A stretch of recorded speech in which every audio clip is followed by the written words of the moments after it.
Monika Gomes de Silva college के staff list में आपका नाम नहीं है। यहाँ तक कि डीन और एडमिन स्टाफ आपको जानता तक नहीं, न नाम से न चेहरे से।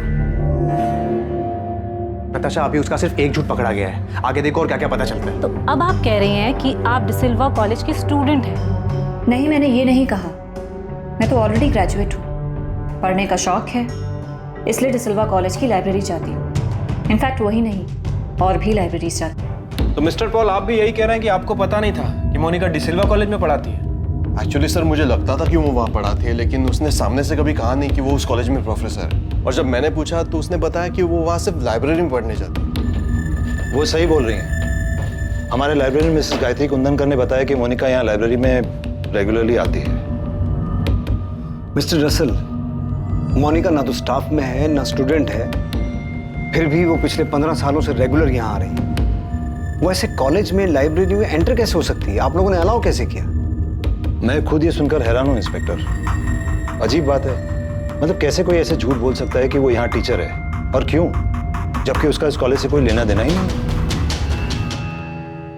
सर, मुझे तो यही लगता था कि वो यहाँ पर पढ़ाती है। काफी टाइम से मैंने उसका आईडी कार्ड भी नहीं चेक किया था। वो रेगुलरली यहाँ आती थी। अगर मुझे पता होता कि उसका इस कॉलेज से कोई लेना देना नहीं है तो मैं उसे अंदर घुसने भी नहीं देती थी। आपने आखिरी बार उसका आईडी कब देखा था? सर, याद नहीं है, काफी पुरानी बात है। पर हाँ, मुझे इतना याद है कि उसके पास स्टाफ का एक आईडी कार्ड था।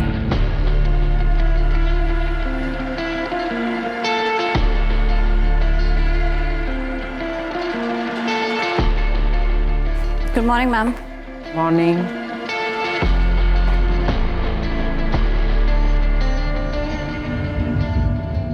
आपके पास उन किताबों की लिस्ट है जो उसने यहाँ से इशू करवाई हो और अपने घर लेके गई हो?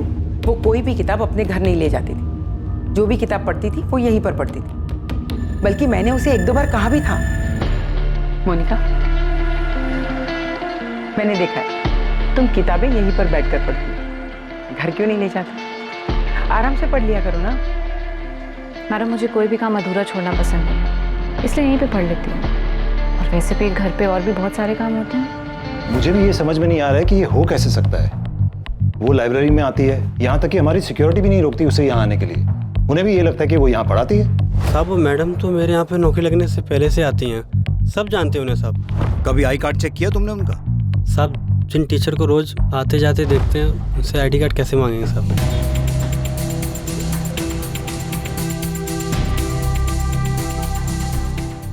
उसने अपनी फैमिली को अपॉइंटमेंट लेटर दिखाया है कि 2004 में उसे यहाँ असिस्टेंट प्रोफेसर की जॉब मिली।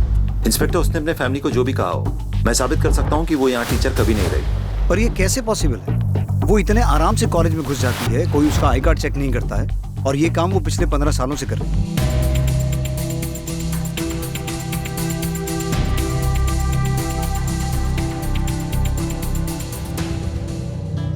अगर हम ये भी मान ले कि उसने आईडी कार्ड जाली बनवाया होगा और उसी के बेस पे सबने उसे टीचर मान लिया, तब भी आईडी कार्ड हर साल नए बनते हैं। उसने 15 साल कैसे मैनेज किया होगा?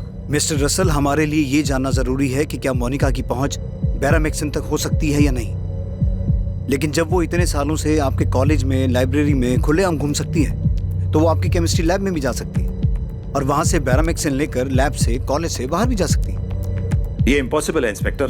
बैरामेक्सिन एक रेस्ट्रिक्टेड केमिकल है, लैब में भी सिर्फ एक्सपेरिमेंट्स में यूज होता है, वो भी कड़ी निगरानी में। मुझे आपके लैब इंचार्ज और लैब टेक्नीशियन से मिलना है। बैरामेक्सन, इसका नाम मैंने पहली बार तब सुना था जब फिलिप की डेथ हुई थी। पुलिस ने बताया था मुझे कि उसने बैरामेक्सन लिया था, और ये एक तरह का जहर होता है। आज तक इससे ज्यादा मुझे बैरामेक्सन के बारे में नहीं पता। सचमुच? जी सचमुच। ये एग्जैक्टली है क्या? मैंने कभी नहीं देखा। I don't know.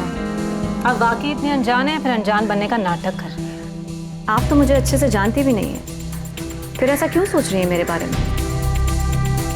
आप चाहे तो आराम से अंदर बैठ के बात कर सकते हैं। कॉफी पियेंगी आप? बैरामेक्सन कहाँ से? डिसिल्वा कॉलेज से ना, इसलिए आप अक्सर वहाँ जाया करती थी, राइट? मैंने कहा ना, मुझे नहीं पता ये बैरामेक्सन क्या होता है, कहाँ से आता है। मुझे साइंस में इंटरेस्ट है, लेकिन सिर्फ लर्निंग के प्रोसेस से।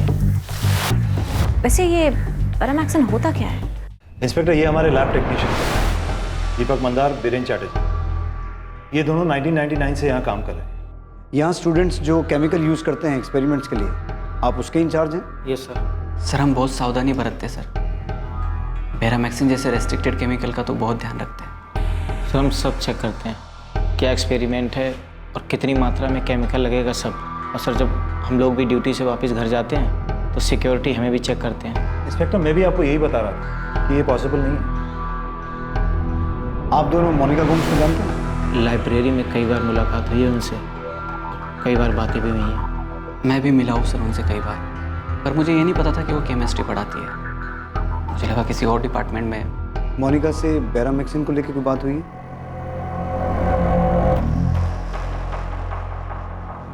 लाइब्रेरी में कई बार बातचीत हुई, डिस्कशन भी हुआ, लेकिन केमिस्ट्री से जुड़ी किसी चीज़ पर कोई बातचीत नहीं हुई सर। सर स्पेस साइंस पे मेरी कई बार बात हुई थी और केमिस्ट्री पे कभी भी बात नहीं हुई। बेरामैक्सिन को लेकर पक्का कोई बात नहीं हुई? पक्का सर। मुझे आपकी इस लैब का 2004 से लेकर अब तक का पूरा डेटा चाहिए, खास तौर पर बेरामैक्सिन का। 2004 से अब तक कितना आया, किस किस एक्सपेरिमेंट में कितना यूज़ हुआ, पूरा रिकॉर्ड। आप दोनों के पास 3 घंटे का टाइम है। 3 घंटे में मुझे पूरा डेटा चाहिए। मिस्टर रसल, मैं दीपक मंदार और बीरेन चैटर्जी को क्राइम ब्रांच बुला रहा हूँ इन्वेस्टिगेशन के लिए। इंस्पेक्टर, आप इन दोनों पे शक कर रहे हैं? ये दोनों हमारे पुराने स्टाफ मेंबर्स में से हैं। मिस्टर रसल, मोनिका के पति फिलिप के मामले में ये शक जताया गया था कि वो मर्डर था, क्योंकि उसकी बॉडी में बेरामैक्सिन के ट्रेसेस मिले थे। लेकिन ये साबित नहीं हो पाया कि बेरामैक्सिन आया कहाँ से था। उसके बाद 3 डेथ और हुई, पीटर फर्नांडिस, जेनिफर डिमेलो और रेचल डिमेलो।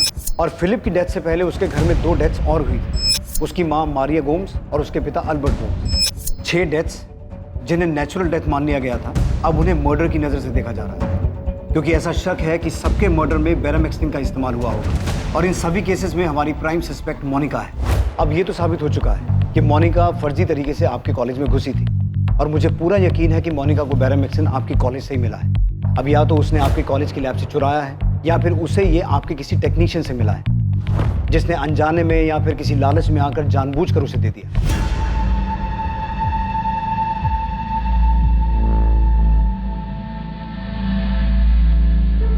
जानबूझकर दिए जाने के चांसेस ज़्यादा हैं, क्योंकि मैं मोनिका को ज़्यादा तो नहीं जानता, लेकिन इतना समझ गया हूँ कि वो बहुत शातिर औरत है। उससे उगलवाना मुश्किल होगा, इसलिए हमें आपकी मदद की ज़रूरत पड़ेगी, और मैं उम्मीद रखता हूँ कि आप कोऑपरेट करेंगे।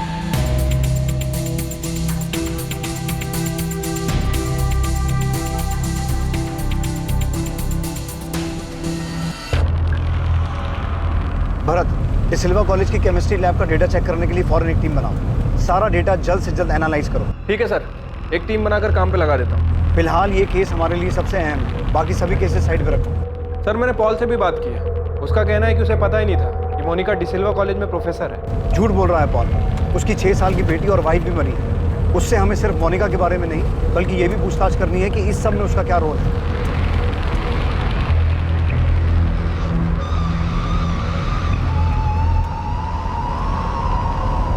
अमृता, मुझे जल्द से जल्द मोनिका के फ़ोन रिकॉर्ड्स चाहिए। जब उसने पहला फ़ोन खरीदा होगा तब से लेकर अब तक जितने भी नंबर इस्तेमाल किए हैं, एक एक नंबर की डिटेल चाहिए। सर तब से लेके अब तक मोनिका भी 38 साल की है, तो उस वक्त 18 से 20 साल की होगी जब उसने पहला फ़ोन खरीदा होगा, राइट?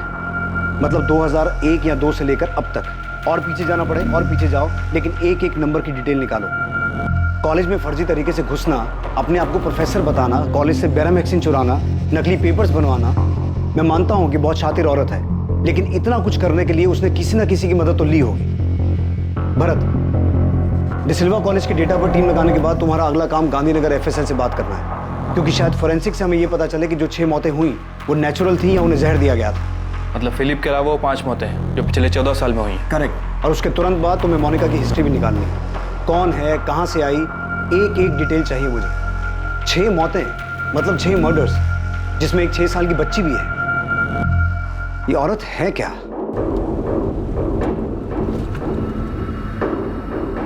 सर, अब मैं यकीन से कह सकता हूं कि जॉर्ज का मोनिका पे शक गलत नहीं है, और पीटर फर्नांडिस का शक भी सही था। उसने बहुत कोशिश की, लेकिन शायद हमारी टीम से कहीं ना कहीं चूक हो गई, वरना जेनिफर डिमेलो और रेचल डिमेलो को बचाया जा सकता था। अब सर उन्हें बचा तो नहीं पाए, लेकिन न्याय तो दिलवा सकते हैं। और सर उसके लिए हमें Maria Gomes, Albert Gomes, Peter Fernandes, Jennifer D'Mello और रेचल डिमेलो की बॉडी को ग्रेव से बाहर निकालना होगा। तुम्हें लगता है एफएसएल को इन डेड बॉडी से कुछ हाथ लगेगा? क्योंकि आखिरी बॉडी 4 साल पहले और पहली 14 साल पहले दफनाई गई थी। सर मैं यकीन से कह सकता हूँ कि उन 6 लोगों की डेथ नेचुरल डेथ नहीं थी बल्कि मर्डर्स।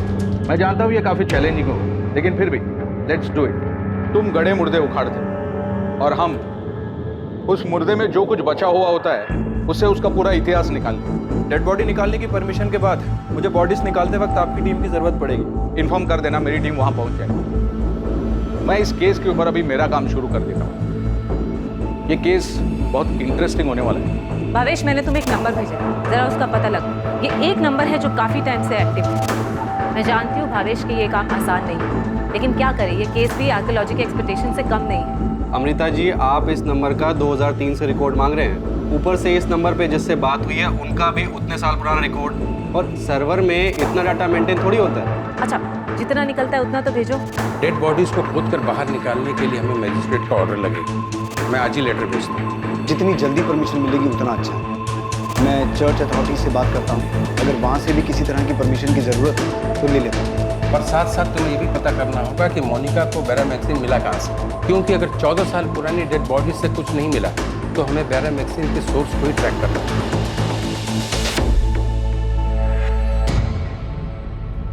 तो ये सब मर्डर ही थे ना सर? जॉर्ज, हम डिसिल्वा कॉलेज की केमिस्ट्री लैब का पिछले 15 साल से अब तक का रिकॉर्ड चेक कर रहे हैं, लेकिन ग्रेव्स में से डेड बॉडी को खोद के निकाल के उसमें से बैरामैक्सिन के बारे में पता करना आसान काम नहीं है। और अगर पता नहीं चल पाया कि जहर दिया गया था तो फिलिप की डेथ के अलावा बाकी सब की डेथ नेचुरल मान ली जाएगी। अगर इन डेड बॉडीज में से कुछ नहीं मिलता तो ये केस आगे नहीं बढ़ सकता जब तक ये ना पता चले कि मोनिका को बैरामैक्सिन कहाँ से मिला। सर लेकिन आपको ये तो पता चल चुका है ना कि मोनिका 15 साल से वो फेक आईडी से अपने आप को डिसिल्वा कॉलेज की टीचर बता रही थी। इसका मतलब ये होता है कि औरत फ्रॉड है। सर मुझे तो ये भी यकीन हो गया है कि डैड की जो विल मोनिका ने पीटर अंकल को ला कर दी थी वो भी फेक थी सर। डैड के विल को हम कोर्ट में चैलेंज करने ही वाले थे। फिलिप की डेथ हो गई इसलिए हम दोनों ने अपनी मर्जी से सब कुछ मोनिका को दे दिया, और उसने अपने नाम पे सब कुछ ट्रांसफर करवा भी लिया था। सारी प्रॉपर्टीज, बिजनेस सब मेरे सामने ही उसके नाम पे ट्रांसफर हुआ था। इनफैक्ट पीटर अंकल और मैंने खुद उन पेपर्स पे साइन किए थे विटनेसेस के तौर पे। नताशा, जॉर्ज, ये केस इतना आसान नहीं होगा। हमें 14 साल पीछे जाना होगा और हर उस चीज़ को प्रूव करना होगा जिससे ये साबित हो कि वो 6 डेथ्स मर्डर्स थे। और सबसे पहले हमें ये पता करना होगा कि मोनिका को बैरामैक्सिन कहाँ से मिला। इतने रिस्ट्रिक्टेड केमिकल के बारे में इतनी जानकारी कहाँ से मिली? मैं यकीन के साथ कह सकता हूँ कि डिसिल्वा कॉलेज में घुसने के लिए उसने फर्जी डॉक्यूमेंट्स बनाए थे। तो हो सकता है तुम्हारे फादर की विल भी उसने फर्जी बनाई हो। पीटर अंकल भी यही समझाने की कोशिश कर रहे थे। वही थे जिन्होंने फिलिप के बॉडी में वो ब्लू मार्क देखा था सर। माय गॉड, मतलब पीटर अंकल को पता चल गया था कि फिलिप का मर्डर हुआ है, इसलिए सर वो। मोनिका की फैमिली में कौन कौन है? उसके माँ बाप, भाई बहन, कोई और रिश्तेदार, कोई भी? हाँ सर, उसके मॉम डैड है, कैनाकोना में रहते हैं। लीना, मैं जा रहा हूँ। सैबी, इलेक्ट्रिसिटी बिल भरना मत भूलना। हाँ भर दूंगा। मुझे नहीं लगता कि मोनिका अपनी फैमिली से काफी टाइम से मिली है। मतलब? उनके बीच में रिलेशंस कुछ ठीक नहीं थे। मोनिका के पेरेंट्स फिलिप के डेथ पे भी नहीं आए थे। आई डोंट नो उसने इन्फॉर्म भी किया होगा या नहीं उनको। 6 लोगों की डेथ तो शायद मर्डर्स हो, तो मोनिका का इसके पीछे का मोटिव सिर्फ तुम्हारी प्रॉपर्टी को हासिल करना था। मुझे लगता है कुछ और भी गड़बड़ है। वही तो हम भी समझ नहीं पा रहे हैं कि मोनिका के साथ गड़बड़ क्या है। सर, पॉल की वाइफ रेचल और उसकी बेटी जेनिफर, हमें लगता है कि उन दोनों को भी मोनिका ने मारा है सर, जिनका हमारी प्रॉपर्टी से कोई कनेक्शन नहीं है। मोनिका का मानसिक संतुलन ठीक है ना? सर, मोनिका हमेशा से एक बहुत अच्छी इंसान रही है, पर अब लगता है कि शायद उसके पर्सनालिटी का कोई दूसरा भी साइड है जिसके बारे में आज तक हमें पता ही नहीं चला।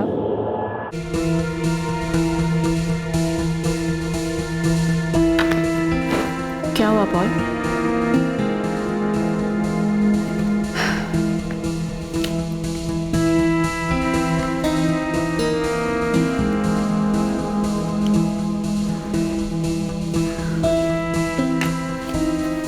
तुम्हें क्या लगा मैंने तुम्हारे खाने में कुछ मिलाया है? तुमने ग्रेवयार्ड पे रेचल को किस क्यों किया? क्योंकि रेचल मेरी बहुत अच्छी दोस्त थी Paul. I love you Paul. मैंने कुछ नहीं किया है। नताशा और जॉर्ज को गलत फहमी हो रही है।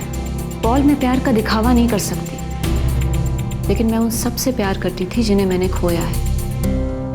मुझे भी बहुत दुख है उनके जाने का।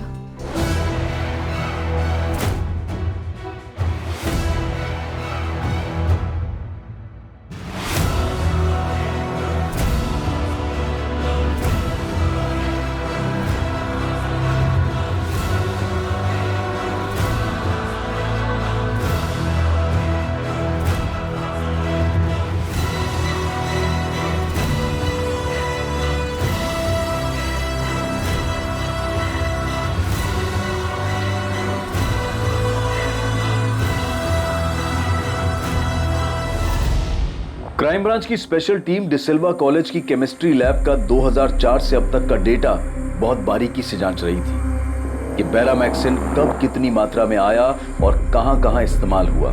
लैब टेक्नीशियन दीपक मंदार और बीरेन चैटर्जी को भी पूछताछ के लिए बुलाया गया था। इसी दौरान मारिया गोम्स, एल्बर्ट गोम्स, फिलिप गोम्स और पीटर फर्नांडिस के अवशेष जांच के लिए ग्रेव्स खोदकर बाहर निकालने की परमिशन भी मिल गई और जेनिफर डिमेलो और रेचल डिमेलो के भी ग्रेव्स को खोदकर उनके अवशेष बाहर निकालने की अनुमति मिल गई।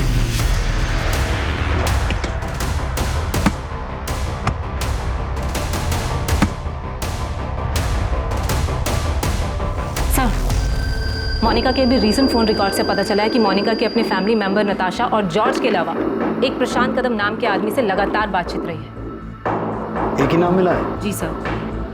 बहुत चालाक औरत है। एनीवे, प्रशांत कदम कौन?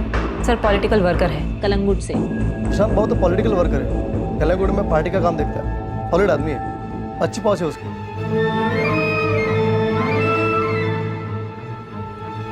ऐसा कोई बड़ा पॉलिटिशियन नहीं है पर एरिया में था क्या उसका। पर मैम, ये मोनिका का प्रशांत कदम से क्या कनेक्शन हो सकता है? गणेश, ये तुम मुझसे मत पूछो, खोद कर निकालो और मुझे बताओ कि क्या मामला है। ये 6 के 6 डेथ मर्डर्स लग रहे हैं। फिलिप के केस में तो तुम चूक गए थे, पर इस बार कोई गलती नहीं होनी चाहिए। सर, खबरी गणेश ने कलंगुट में अपने नेटवर्क से पता लगाया है कि मोनिका अपने फैमिली बिजनेस के सिलसिले में अक्सर प्रशांत कदम से मिलती रही है और उसके अलावा भी मिलती रही है। अलावा भी मतलब?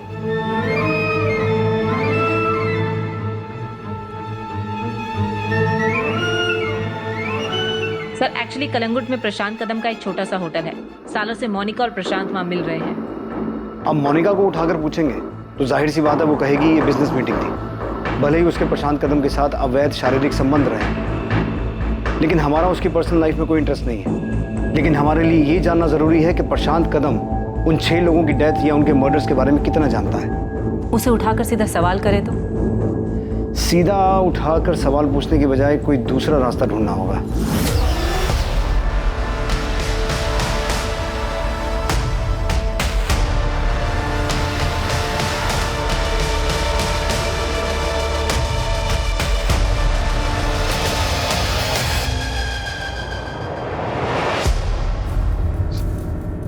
प्रफुल्ल, तुम अच्छी तरह जानते हो कि इतने सालों के बाद डेड बॉडी के नाम पर हमें सिर्फ कुछ हड्डियां, कुछ स्केलेटन मिलने वाली, और वही हुआ। लेकिन अच्छी खबर यह है कि हम उनका डीएनए हासिल करने में कामयाब हुए। अब उसी से हमें एनालिसिस करना होगा, उसी से पता करना होगा कि जहर दिया गया था या नहीं। मुश्किल है, यहाँ पर नामुमकिन नहीं। गिरीश जी, आपने कहा नामुमकिन नहीं है, मतलब मुमकिन है। पता चल सकता है कि इनको जहर दिया गया था। इनकी मौत भी बेरामैक्सिन की वजह से हुई है। एग्जैक्टली। लेकिन मुझे थोड़ा टाइम दो, टेस्ट बहुत कॉम्प्लिकेटेड होने वाला है, लेकिन हम जरूर पता लगा लेंगे कि जहर दिया गया था या नहीं। थैंक यू गिरीश जी, आप टाइम लीजिए, लेकिन जितना जल्दी हो सके रिपोर्ट दीजिए प्लीज। सर, आप बार बार हमें यहाँ बुला लेते हैं। हमें जो पता था हम आपको सब बता चुके हैं। अब सर, बार बार परेशान करने से हम आपको कुछ नया तो बता नहीं देंगे। सर, हमने सच में कुछ नहीं किया है सर। हमको नहीं मालूम मोनिका को किसने बेरामैक्सिन दिया, कहाँ से दिया, कुछ नहीं मालूम सर। लेकिन हमें तो कुछ और ही पता चला है। बैठो। वैसे आप लोगों को पता है ना कि हमारी एक टीम आपकी लैब का 2004 से लेकर अब तक का बेरामैक्सिन का रिकॉर्ड चेक कर रही थी। उसमें ये सामने आया है कि 2005, 2007, 2010, 2012, 13 और 2015 में आपकी लैब से बेरामैक्सिन गायब हुआ है। और ये वही 6 साल हैं जब गोम्स फैमिली और डिमेलो फैमिली में डेथ्स हुई थी। मैं बिल्कुल नहीं मान सकता सर। सर, बेरामैक्सिन लैब से आज तक गायब हुआ ही नहीं है। हुआ है, और हमें यह भी पता है कि कब हुआ और कितना हुआ।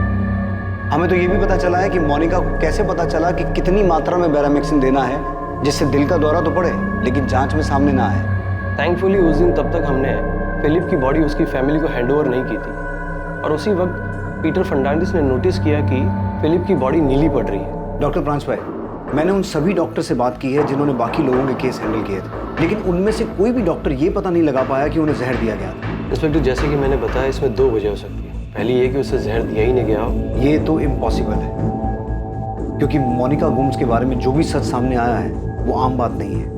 वो बहुत शातिर औरत है और उसने बड़ी चालाकी से ये मर्डर्स किए हैं। दूसरी वजह यह है कि मोनिका ये अच्छी तरीके से जानती है कि किसी इंसान को हार्ट अटैक आने के लिए कितनी मात्रा में बैरामैक्सिन डोज दिए जाते हैं और जिससे कि वो डिटेक्ट भी ना हो। तो मोनिका को एग्जैक्टली पता होगा कि कितना बैरामैक्सिन देना है। शायद मोनिका को एग्जैक्ट मात्रा पता थी और ये वो खुद पता नहीं लगा सकती जब तक कोई एक्सपर्ट उसे ना बताए, और इसी काम में आप दोनों ने उसकी मदद की है। वैसे आपकी जानकारी के लिए बता दूं, बाकी 5 लाशों को भी ग्रेव्स में से खोद के निकाल लिया गया है। उसकी जांच चल रही है और अगर उन लाशों में बैरामैक्सिन के ट्रेसेस मिले ना तो तुम दोनों तो बहुत बुरा फंसने वाले। सर मैं कसम खा के बोल रहा हूँ, मैंने कुछ नहीं किया सर। इतना खतरनाक केमिकल जो एक्सपेरिमेंट में भी इतनी निगरानी में यूज होता है, मैं ऐसे ही किसी को नहीं दूंगा। सर हम पहले ही बता चुके हैं, हम बस उसे लाइब्रेरी में मिले थे, थोड़ी बहुत कुछ बातचीत हुई थी, लेकिन केमिस्ट्री या बैरामैक्सिन के बारे में कोई बातचीत नहीं हुई। हम लोगों ने लैब के रिकॉर्ड बहुत अच्छी तरीके से मेंटेन किए। हमें मान ही नहीं सकते सर कि केमिकल गायब हुआ है। अगर हुआ भी है तो किसी और ने किया सर, हम दोनों ने नहीं सर। किसी और ने किया है मतलब? और कौन कर सकता है? देखो बात को समझ लो, ये केस बहुत सीरियस है। हम ऑलरेडी 14 साल लेट चल रहे हैं। अब अगर किसी की वजह से एक दिन की भी देरी हुई ना तो उसे बख्शेंगे नहीं हम। सर, हमने कॉलेज से मिले डेटा को 6ठी बार छाना है। कुछ मिला? नहीं सर। और आपको? नहीं। दीपक और बीरेन अभी भी कह रहे हैं कि उन्होंने बैरामैक्सिन मोनिका को नहीं दिया। सर, इतने सालों में रत्ती भर बैरामैक्सिन लैब से गायब नहीं हुई। सारा रिकॉर्ड क्लियर है। सर, मुझे नहीं लगता कि मोनिका को बैरामैक्सिन लैब से मिला हो। मोनिका को बैरामैक्सिन दीपक और बीरेन ने ना दिया हो, बल्कि किसी स्टूडेंट ने उसकी हेल्प की हो। एक्सपेरिमेंट के टाइम पे केमिकल चुराया और मोनिका को दे दिया। इंस्पेक्टर, स्टूडेंट्स को कोई भी केमिकल लैब से बाहर ले जाने की इजाजत नहीं है। वो उन्हें वहीं एक्सपेरिमेंट में यूज करने को मिलता है और वहीं खत्म करना पड़ता है। लेकिन जब मोनिका आपके कॉलेज में घुस सकती है, सबको बेवकूफ़ बना सकती है कि वो वहाँ पढ़ाती है, तो हो सकता है कि उसने किसी स्टूडेंट को बेवकूफ़ बनाया हो, उसे यूज़ किया हो। इंस्पेक्टर, सिर्फ इसलिए कि हमसे एक गलती हो गई कि वो यहाँ टीचर बन के आती रही और हम पकड़ नहीं पाए, इसका मतलब ये नहीं कि आप हमारे सारे स्टाफ पर शक करेंगे। और जब आपको हमारे स्टाफ से कुछ नहीं मिला तो आप हमारे स्टूडेंट पर शक करने लगे। और आप सिर्फ हम पर शक क्यों कर रहे हैं? बैरामैक्सिन सिर्फ हमारे लैब में नहीं यूज होता, बल्कि गोल्ड इंडस्ट्री में भी यूज होता है। आप वहाँ क्यों नहीं पता करते? वहाँ भी पता करेंगे, लेकिन मिस्टर रसल, मुझे एक बात का जवाब दीजिए कि मोनिका ने फेक केमिस्ट्री टीचर बन के जाने के लिए आपका ही कॉलेज क्यों चुना? कोई तो वजह होगी ना उसके पीछे। आप उन सभी ईयर्स के स्टूडेंट्स को चेक कीजिए जिन सालों में ये डेथ्स हुई हैं। मैं यकीन के साथ कह सकता हूँ कि मोनिका आपके कॉलेज किसी खास मकसद से आई थी। ओके। अमृता। Yes sir. हमें फोरेंसिक से सभी डिटेल्स मिल जाएंगे। अगर ये पता चलता है कि इन सबको जहर दिया गया था तो ये सभी नेचुरल डेथ के केसेस मर्डर केसेस में तब्दील हो जाएंगे। लेकिन मर्डर को साबित करने के लिए, अपराधी तक पहुंचने के लिए हमें हर हाल में ये पता लगाना होगा कि बैरामैक्सिन आया कहाँ से। सर, प्रशांत कदम को उठाएं, उससे पूछताछ करें। उठाते हैं प्रशांत।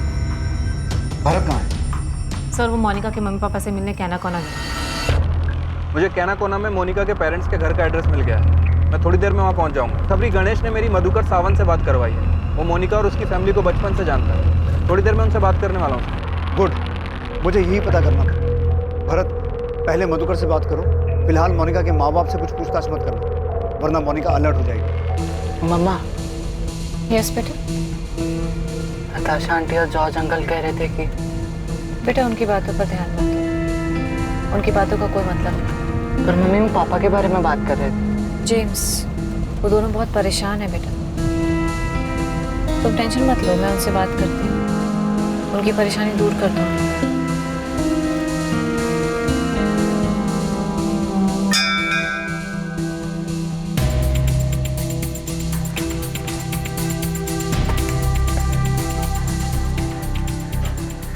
मोनिका, जेम्स को घर का रास्ता पता है, वो खुद घर वापस आ सकता है। नताशा, जेम्स मेरा भी बेटा है। फिलिप की हेल्थ और उसके पीने की आदत की वजह से हमने डिसाइड किया था ना कि वो तुम्हारे साथ रहेगा।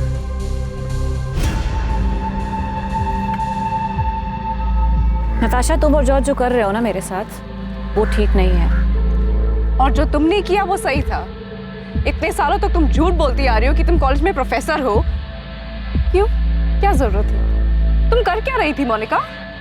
मैं वहाँ पढ़ाई कर रही थी नताशा, रिसर्च कर रही थी। इनोसेंट लोगों को मारने का research? Mamma, dad, Philip, Peter uncle, Rachel, Jennifer. Monica, तुमने इन सबको मार दिया। तुमने ये सब कुछ अकेले किया या पॉल ने भी तुम्हारा साथ दिया सब? जॉर्ज कहाँ है नताशा? लिसन मोनिका, जॉर्ज वापस लंदन चला गया, तुम उसको छोड़ो। तुम मेरे सवाल का जवाब दो। वापस चला गया? एक बार मुझसे मिलने तक नहीं आया। तो तुमसे डर लगता है? और मुझे भी। ओ हेलो मोनिका, मैं तुमसे कुछ पूछ रही हूँ। बाय नताशा।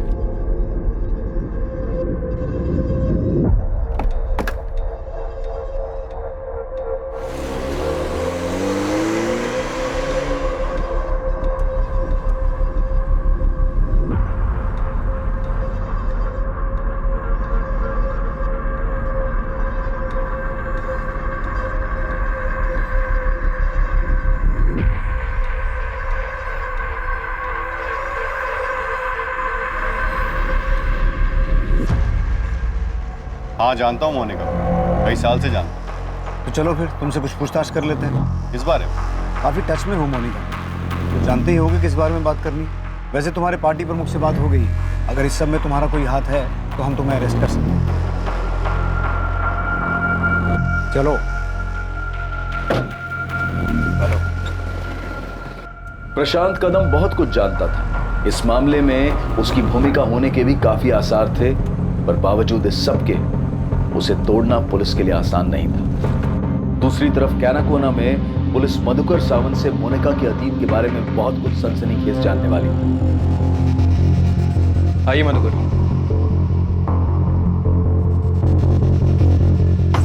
वो मोनिका का शादी का बाद से ही मैं उसको कभी नहीं मिला है सर।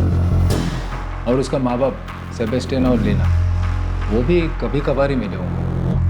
मधुकर जी, हमें एक मामले में मोनिका गोम्स पे शक है और इसी वजह से मैं यहाँ तक आया। ये गणेश बताया मेरे को। सब मधुकर जी बता रहे थे कि बड़ी अजीब हिस्ट्री है इस मोनिका गोम्स की। कैसे हिस्ट्री? साहब वो स्कूल के टाइम से ही बहुत लफड़ा करती थी, अजीब बर्ताव था। मोनिका, पैसे कहाँ हैं? पैसे कहाँ हैं मोनिका? मुझे नहीं पता, मैंने नहीं लिया। मोनिका, तू झूठ बोल रही है ना? मैंने तुझे देखा, पर्स के आजू बाजू में डेस्क के पास तू घूम रही थी।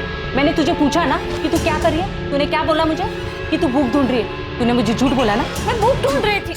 फिर झूठ, एक के बाद एक झूठ। मुझे डेस्क के पास बुक कहाँ से आई तेरी? हाँ, कहाँ से आई? पर्स से पैसे चुराए ना पर्स से पैसे। करने के बाद भी चुरा। सच बोलना। नहीं सुधरेगी। मैं पूछती हूँ मोनिका, सच बोलना, तूने चुराए पैसे? मोनिका की चोरी की आदत के कारण वो हर रोज ही सेबेस्टियन से मार खाता, और ये बात पूरे कॉलोनी को पता था। अपने फादर के पर्स से पैसे चुराने की आदत को आप उसकी क्रिमिनल हिस्ट्री बता रहे हैं? सिर्फ पर्स से पैसा चुराने का बात नहीं है ना। वो स्कूल में एक लड़की का ज्वेलरी भी चुराया था। स्कूल ने सेबेस्टियन को बुलाया भी था। उस रात तो सेबेस्टियन ने बहुत मारा था। क्यों मोनिका, क्यों करती है सब? अरे कितनी शर्म आई मुझे सबके सामने जब तूने मेरी बेइज्जती करवाई। अरे सुधरती क्यों नहीं है? सैवी, बस करो। लीना, दुकान छोड़। इतना मार दो, इतना मार मुझे। अरे आज मैं इसको ऐसा सबक सिखाऊंगा ना, सेबेस्टियन चोरी करने का सोचेगी भी नहीं। नहीं है सेबेस्टियन, उसको गिफ्ट जितना लगा है देख। नहीं, हाथ में चोट लगी है, उसका हाथ टूट गया है। अरे बहुत तो क्या? कहाँ से सीखा ये सब? मोनिका, मैंने प्लास्टर कर दिया है, इसे ठीक होने में टाइम लगेगा। सोते समय ध्यान रखने से दबाव मत पड़े और इसे खोलना मत। उस रात तो सेबेस्टियन ने मोनिका को इतनी बुरी तरह मारा तो उसका हाथ फ्रैक्चर हो। मोनिका, क्यों करती है तू ऐसा? क्या जरूरत थी तुम्हें उस लड़के की ज्वेलरी चुराने की? हाँ, देख बेटा, अब भी टाइम पे सुधर जा, वरना बहुत पछताना पड़ेगा। मोनिका बेटा, हाथ कैसा है अब तेरा? पहले से दर्द कम है ना? ले, हल्दी वाला दूध पी ले। उस रात मैंने और मेरी बीवी ने उसको बहुत समझाने की कोशिश की। देख बेटा, तेरा डैड बहुत ईमानदार आदमी है, उसूल का एकदम पक्का है। वो उसूलों की वजह से ही डैड गरीब है अंकल।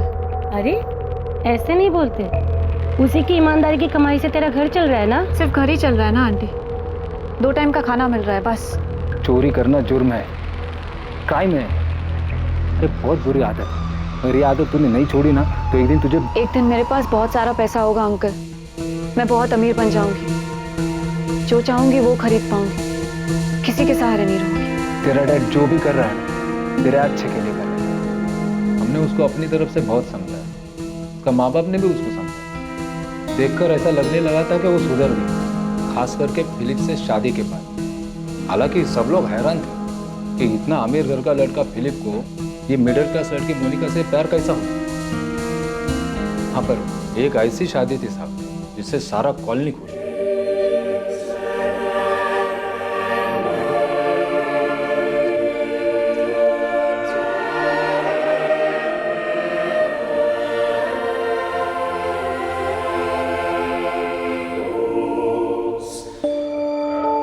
मोनिका के माँ बाप ही नहीं बल्कि आपकी कॉलोनी उसकी शादी से खुश थी। मधुकर जी, हमें पता चला है कि मोनिका काफ़ी टाइम से अपने पेरेंट्स से मिलने नहीं गई और उसके पेरेंट्स भी काफ़ी समय से मोनिका से मिलने नहीं आए, यहाँ तक कि फिलिप्स गोम्स की मौत हो जाने के बाद भी नहीं। ऐसा क्यों? इस बारे में मैं ज़्यादा नहीं जानता सर। हाँ, पर सेबेस्टियन ने अपनी लाइफ में कुछ चीज़ों को स्वीकार कर लिया था। देखना नहीं चाहती मतलब? मैं कुछ समझा नहीं। वो मुझसे और लीना से मिलना ही नहीं चाहती। उसे अब अपनी ज़िंदगी में हमारी कोई ज़रूरत नहीं। मरे और कितने पता नहीं, मुझे लगता था फिलिप से शादी के बाद वो बदल जाएगी, ठीक हो जाएगी, पर ऐसा कुछ नहीं हुआ। वो जैसी थी वैसे ही है। मेरी इकलौती बेटी, इकलौती औलाद अपने माँ बाप की शक्ल तक देखना नहीं चाहती। सेबेस्टियन ने कभी नहीं बताया कि मोनिका ने उनसे नाता क्यों तोड़ा। देखिए मधुकर जी, आप मोनिका और उसकी फैमिली को बचपन से जानते हैं। मैं आपसे सीधा एक सवाल पूछता हूँ, कुछ छुपाइएगा। मधुकर जी, क्या यह पॉसिबल है कि सेबेस्टियन और लीना को पता था कि उनकी बेटी मोनिका ने अपने ससुराल वालों को जहर देके मारा? मधुकर जी, मोनिका के पति के केस में साफ हुआ है कि उसकी बॉडी में जहर था।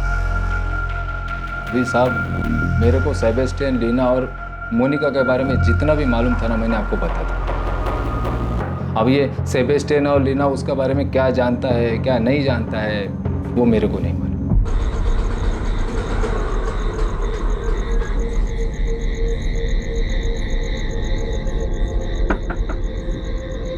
ऐसा कोई ना कोई तो जरूर था जो इन 6 लोगों की मौत और उनके मर्डर होने के बारे में जानता था। बेरामैक्सिन, ये क्या होता है? मेरे को तो मालूम ही नहीं। तू मोनिका को 2003 से जानता है ना, जब वो शादी करके आई थी? मैं मोनिका से पहली बार अपनी केलंगूट वाली शॉप में मिला था, तब से ही दोस्ती है। दोस्ती से ज्यादा ही है। तुमने जो पता किया है वो सच है। हम दोनों का फिजिकल रिलेशन है, वो उसकी भी जरूरत है और मेरी भी, तो चल रहा है। पर उसने अपनी फैमिली में किसी का मर्डर किया है, ये बात मैं नहीं मान सकता। उसका अच्छा दोस्त है ना तू, तो ये भी जानता होगा कि मोनिका फर्जी आईडी बनाकर डिसिल्वा कॉलेज में केमिस्ट्री टीचर बनके घूम रही है। मेरे को इतना मालूम है कि उसे पढ़ने का शौक है। अब वो वहाँ स्टूडेंट है या टीचर, ये मालूम नहीं। प्रशांत कदम, मोनिका अकेले इतनी बड़ी धोखाधड़ी और 6 मर्डर्स नहीं कर सकती। तो आपको क्या लगता है मैंने उसकी मदद की है? मैंने अपने एरिया केलंगूट में छोटे मोटे झगड़े किए हैं, बल्कि अब तो वो सब भी छोड़ दिए। मर्डर तो बहुत दूर की बात है। मेरे को इलेक्शन लड़ना है, नेता बनना है, मैं काहे को ये बेकार के झगड़ों में पड़ूंगा? दोस्त, नेतागिरी तो तू भूल जा, क्योंकि तू नहीं बताएगा तो भी हम पता तो करेंगे और तुझे तेरी असली जगह पर पहुंचाएंगे। जब मेरा कोई इन्वॉल्वमेंट ही नहीं है इसमें, तो मैं क्यों डरूं? करो आपको जो करना है। प्रशांत से हर दिन पूछताछ हो रही थी। पुलिस के सवाल उसका पीछा नहीं छोड़ रहे थे। हर दिन उसे पूछताछ के लिए पुलिस स्टेशन बुलाया जाता था। अलग अलग पुलिस वाले अलग अलग तरीके से उससे पूछताछ करते थे। आखिरकार प्रशांत कदम के टूटने के संकेत मिलने लगे थे। यकीनन प्रशांत कदम के पास पुलिस को देने के लिए ढेरों जानकारियां थी, पर वो पुलिस के सामने घुटने नहीं टेक रहा था। दूसरी तरफ पुलिस लगातार मोनिका पर नजर बनाए हुए थी। पुलिस ने मोनिका पर 24 घंटे निगरानी रखी थी।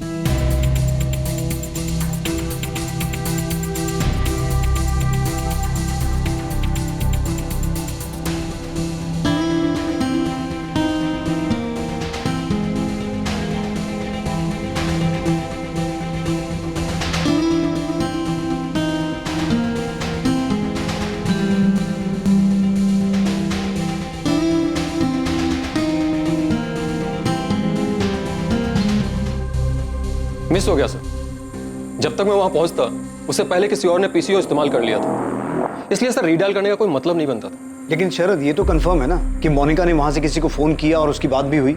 हाँ सर, पूरे 2 मिनट तक बात हुई।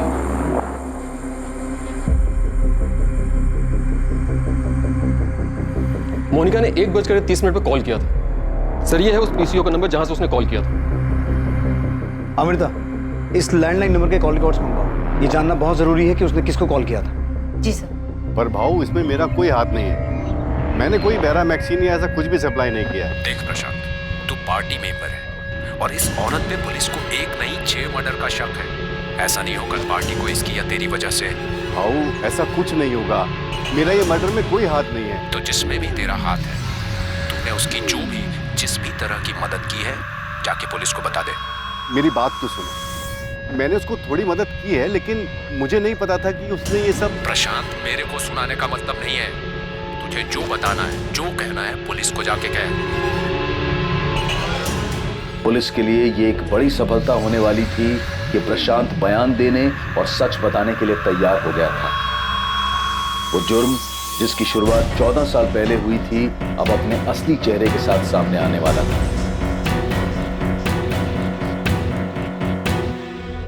इंस्पेक्टर प्रफुल्ल, जिस रिपोर्ट का तुम्हें बेसब्री से इंतजार था वो मेरे सामने मेरे टेबल पर है। फिलिप गोम्स का एनालिसिस पोस्टमार्टम के चलते तुम्हारे पास पहले से ही है। बाकी 5 लोगों की मौत जिस प्रकार हुई थी, वो अगर मैं तुम्हें बताऊंगा तो तुम चौंक जाओ। सबको जहर दिया गया था? हाँ, एनालिसिस के मुताबिक उन सभी को फिलिप गोम्स की तरह बैरामैक्सिन दिया गया। Maria Gomes, Albert Gomes, Peter Fernandes, 6 साल की बच्ची जेनिफर और उसकी माँ रेचल डिमेल, इन सभी को बैरामैक्सिन दिया गया था, जिसकी वजह से उन्हें हार्ट अटैक आया, जिसकी मात्रा इतनी कम थी कि डॉक्टर भी उसे पहचान नहीं पाए और उन्हें डेड डिक्लेयर कर दिया। और इस तरह सारे मर्डर्स एक नेचुरल डेथ बन गए। 6 मासूम लोगों की हत्या जो 14 साल तक स्वाभाविक मौत मानी जाती रही, दरअसल ये मौत स्वाभाविक नहीं, क्रूर हत्याएं थीं। 2010 में फिलिप गोम्स की मौत पर शक सबसे पहले गहराया था, पर अनदेखी और लापरवाही के कारण ये हत्या आत्महत्या के नाम पर दर्ज की गई और फाइल बंद कर दी गई। जो सच 14 साल जमीन में दफन रहा, वो आज बाहर आकर न्याय की गुहार लगा रहा है। एक नहीं, 6 निर्मम हत्याओं की कहानी कह रहा है। ये साबित हो चुका है कि 6 लोगों की डेथ नेचुरल नहीं बल्कि मर्डर्स थे। इन 6 लोगों को मारने के लिए जिस बैरामैक्सिन का यूज हुआ, क्या आपको उसकी जानकारी मिल चुकी है कि वो कहाँ से आया था? अभी तक तो नहीं मैम, लेकिन जल्दी पता चल जाएगा। मोनिका जिस कॉलेज में प्रोफेसर बनकर जाती है। देखिए, मैं बता चुका हूँ कि अभी सिर्फ ये साबित हुआ है कि 6 लोगों के मर्डर्स किए गए। क्यों हुए, किसने किए, कैसे किए, ये सब पता लगाना अभी बाकी है। हमारे पास कुछ लीड्स हैं, लेकिन फिलहाल वो लीड्स आपके सामने नहीं रख सकते। प्रशांत कदम, तेरा खेल और पॉलिटिकल करियर दोनों खत्म। सजा कम करवाने का एक मौका दे रहा हूँ। हमें पता तो चल चुका है कि मोनिका का इन मर्डर्स में साथ तू नहीं दिया था, बैरामैक्सिन तू न ला के दिया था। साहब, मैंने उसकी मदद नहीं की। मुझे तो सुनकर खुद शौक लगा था कि उसने 6 लोगों को मारा है। सच्ची बोल रहा हूँ साहब, मेरे को आइडिया नहीं था कि उसने किसी को मारा है। हेलो, कौन बोल रहा है? फोन तुमने किया है, तुम बताओ कौन बोल रही हो? असिस्टेंट सब इंस्पेक्टर अमृता बोल रही हूँ। 6 दिन पहले मोनिका गोम्स ने तुझे पीसीओ से कॉल किया था ना? 1 सेकंड पहले तो तू बहुत फैल रहा था, ये अचानक तेरी बोलती क्यों बंद हो गई? मोनिका गोम्स को जानते हैं? जी जानता हूँ मैं उसे। नाम क्या है तेरा? लॉरेंस। खाली लॉरेंस, आगे पीछे कुछ नहीं है? Kevin Lawrence. केविन, तू मोनिका गोम्स को कैसे जानता? मेरे को बैरामैक्सिन के बारे में तो कुछ मालूम नहीं, पर मैं आपको कुछ और बता सकता हूँ। पर मेरे को मालूम नहीं कि उनका इन मर्डर से कुछ लेना देना है कि नहीं। प्रशांत, अपने भेजे का इस्तेमाल कर। मोनिका नहीं बोल रही है तो तू बोल, तेरे पास मौका है। जो जानता है बक दे, वरना दोस्त इतना तोड़ेंगे ना, तुझे बोलना तो पड़ेगा। तो 24 घंटे हमारी निगरानी में, इसलिए भागने की सोचना भी मत। तेरे लिए यही अच्छा होगा कि तू खुद दोना पोला क्राइम ब्रांच में आके रिपोर्ट कर, वरना हम तुझे उठा लेंगे, समझा? जॉर्ज, ये केस बहुत सीरियस हो गया है। मुझे लगता है तुम्हें गोवा आ जाना चाहिए। हाँ नताशा, मैं आ रहा हूँ। मोनिका ने पुलिस को कुछ बताया? अभी तक तो नहीं। मुझे तुम्हें कुछ बताना है जो मैंने तुम्हें आज तक नहीं बताया। क्या बताना है नताशा?